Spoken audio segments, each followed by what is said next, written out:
السلام عليكم البنات، كي دايرين؟ لاباس عليكم؟ كنتمنىكم تكونوا بخير وعلى خير وما ناقصكم حتى خير. اليوم قررت ندير واحد الطاجين ديال الحوت، وقلت علاش لا ما نشاركوش معاكم. المهم خليكم معايا باش ندوزو المقادير. هنايا عندي الزيت، هنا عندي الهريسه، هنا عندي الحامض، هنا عندي القزبر والمعدنوس، هنا عندي فلفله مصبره، هنا عندي الثومه، هنا عندي واحد معلقه الزبده باغا ندهن بها الحوت من الداخل، هنا عندي القزبر مطحون والملحه والبهارات تاع الحوت، هنا عندي الكمون، سكينجبير، تحميره، البزار، وهنا من طبيعه الحال عندي الحوت اللي غنديروه في الطاجين. المهم خليكم معايا باش ندوزو نشرملو الحوت وهانتوما معايا. المهم البنات، هنا خديت فاش غنصيب ديك تشرميلات الحوت، درت فيها التبزيره كامله والثومه والربيع وديك الفلفله المركزه وشويه الزيت. هنا غندير عصيره الحامض، هنا غندير واحد المعلقه تاع الهريسه اولا 2 معالق حيت عندي ما حراش بزاف، وهنا غناخد واحد شويه الماء،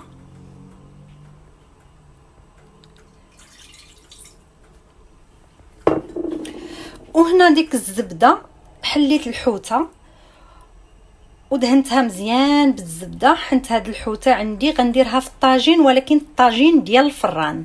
هانتوما غتشوفوا الطاجين ديالي اللي كندخل الحوت فيه الفران.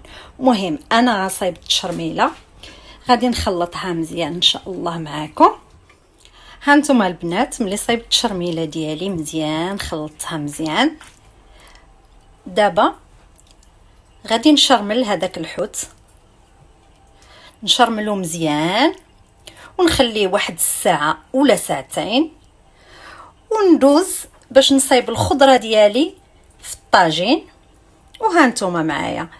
المهم انايا ملي غندوز للمرحله الثانيه غتشوفوني اشنو غندير. خليكم معايا باش ندوز للمرحله الثانيه وتشوفوها معايا ان شاء الله. يلا ما تمشيو فين، خليكم معايا. هنا رجعت لكم البنات لتتمه المقادير. المهم هنا عندي الفلفله الوان، هنا عندي مطيشه، هنا عندي خيزو وبطاطا والفلفله حاره وشويه الحامض، هنا عندي شويه الزيتون، وهنا عندي شويه الكروفات. نص شرملته بالهريسه والنص شرملته بالثومه والربيع، غادي ندخلو في وسط الحوته ان شاء الله.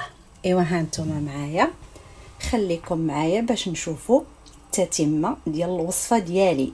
وكي كنقول لكم ديما انا ماشي طباخه وانا عارفه كلشي كيعرف يطيب، غير كنبغي نشارككم غدايا. هانتوما معايا. هنا البنات من بعد ما حطيت داك الكروفات وسط الحوته، وهنا عندي الطاجين اللي قلت لكم كيدخل الفران. مهم هو هذا، هانتوما كيفاش كتشوفوا ها هو الغطا ديالو، هو هذا الطاجين كيدخل الفران. غندير فيه الخضره والحوته ديالي وندخلو الفران. وهانتوما معايا. ايوا هانتوما البنات، من بعد ما صدفت الخضره ديالي كامله وحطيت الحوت وحطيت فوق طريفه الحامض، قبل ما ندخلو الفران غادي ندير عليه واحد الخويط ديال الزيت من الفوق. هانتوما كيفاش كتشوفوا.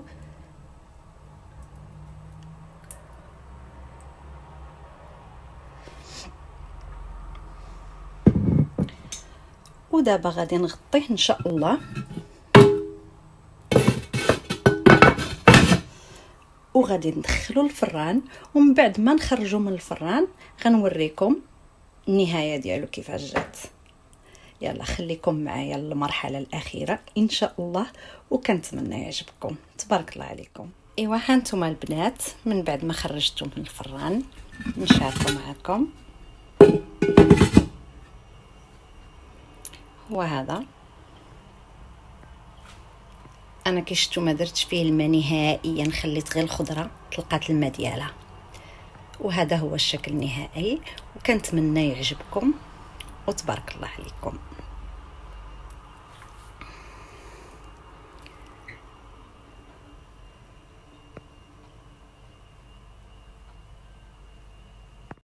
شكرا على المشاهدة. إن أعجبك الفيديو سجل إعجابك، ولا تبخل باقتراحاتك للفيديوهات القادمة. كما لا تنسى الاشتراك في القناة لتصلك فيديوهاتنا اليومية.